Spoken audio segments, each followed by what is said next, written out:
Oi, galerinha do bem, vocês estão bem? Que bom. Paz e bem para mim e para você também.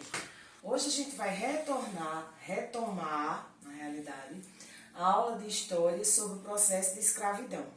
E a gente vai fazer uma revisão aqui rápida e vai aprender um pouco sobre as leis abolicionistas, ok?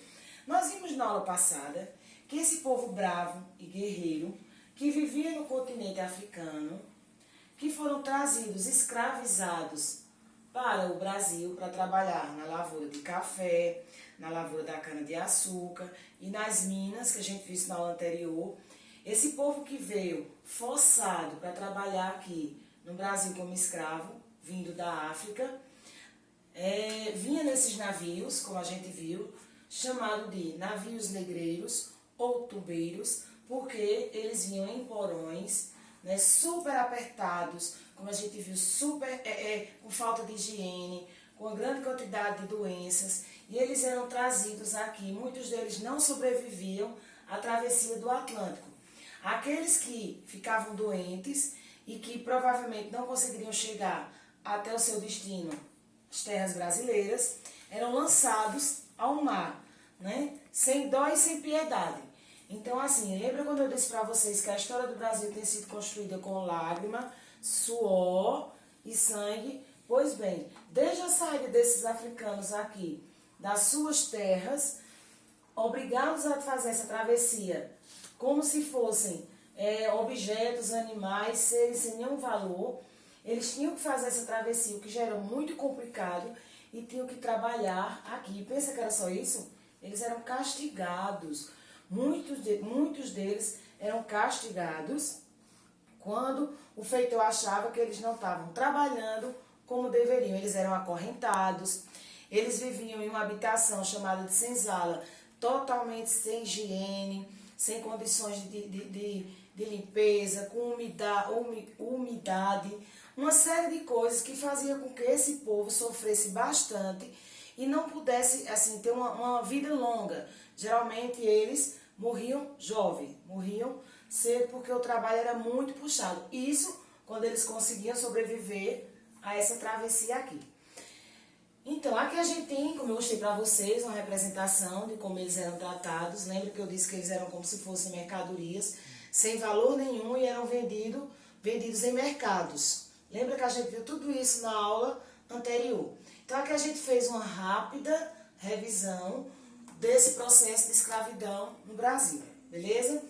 E hoje a gente ficou de ver as leis abolicionistas. Lembra que eu disse para vocês que tudo na vida passa por mudança? Num determinado momento começou a se perceber que isso não eram condições de ninguém viver, nem as pessoa nenhuma podia ser tratada dessa forma.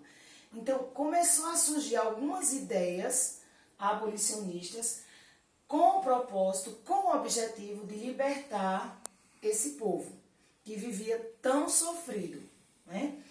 E essas leis foram chamadas de leis abolicionistas.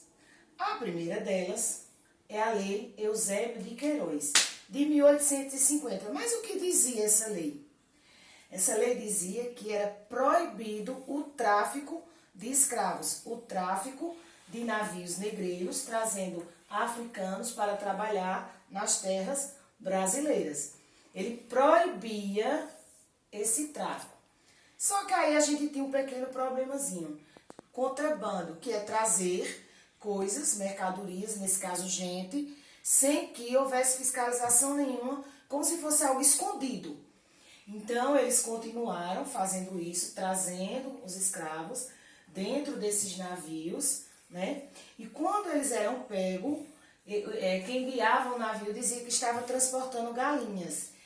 E a fiscalização nem investigava, ficava por isso mesmo, e eles continuavam fazendo esse trajeto, esse processo de trazer os africanos para serem escravizados aqui. Aí se percebeu que essa lei não deu muito certo.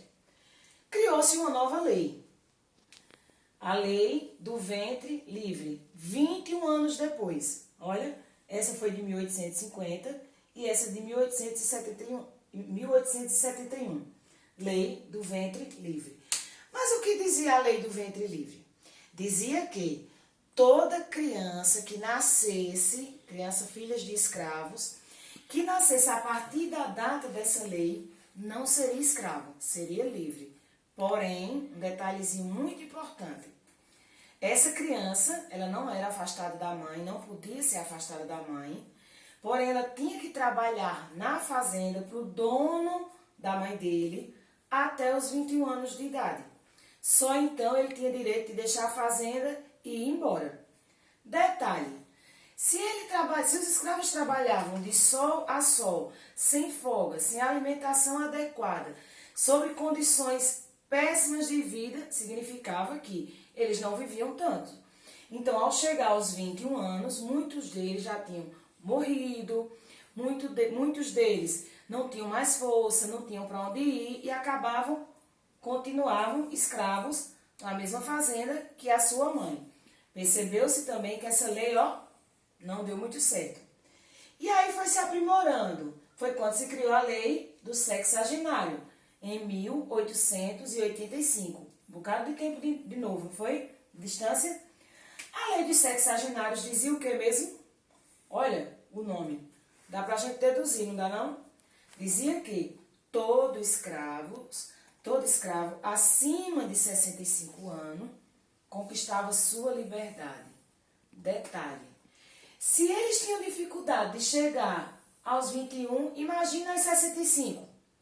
Significava que muitos deles morriam muito antes de completar essa idade. Afinal de contas, eles tinham falta de alimentação, eles trabalhavam demais, eles não eram respeitados, eles eram agredidos, né? Tudo isso fazia com que o tempo de vida deles fosse menor. Então, também se percebeu que essa lei não daria muito certo. Continuava o mesmo processo. Foi aí que, em 1888, foi assinada a Lei Áurea, pela princesa Isabel, que libertava os escravos. Foi a última lei abolicionista, a Lei Áurea, de 1888, que libertava os escravos. E aí a gente vai abrir um espaçozinho aqui.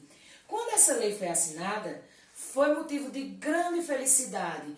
Todos os escravos festejaram, fizeram festas, destruíram os lugares onde eles eram castigados. Foi uma tremenda festa. Afinal de contas, essa lei dizia que agora eles eram livres. Mas e aí? Que liberdade seria essa? Lembra?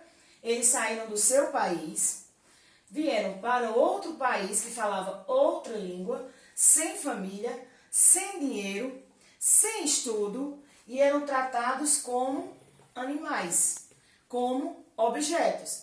Então, quando houve a Lei Áurea, que eles conquistaram sua liberdade, e agora eles iam viver aonde?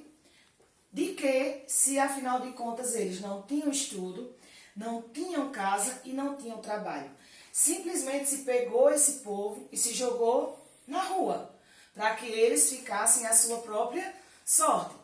Então, muitos deles começaram a fazer trabalhos, né, confecção de cestos, outros começaram a vender algumas coisas de alimento, porém a maioria deles, por não ter aonde viver, nem ter o que comer, voltavam para suas antigas fazendas e continuavam escravos, agora sem serem castigados, teoricamente, né? Sem serem castigados, mas trabalhavam por um prato de comida. A escravidão, de certa forma, continuava do mesmo jeito, porque deram liberdade, mas não deram condições para que eles vivessem com dignidade.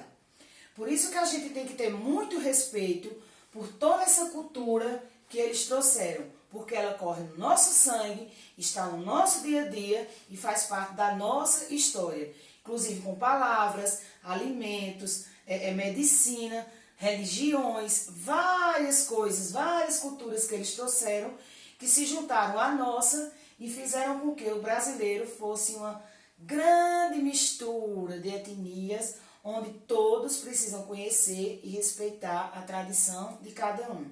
E a partir daí, conviver em harmonia. Ok? Beijinho, até a próxima aula.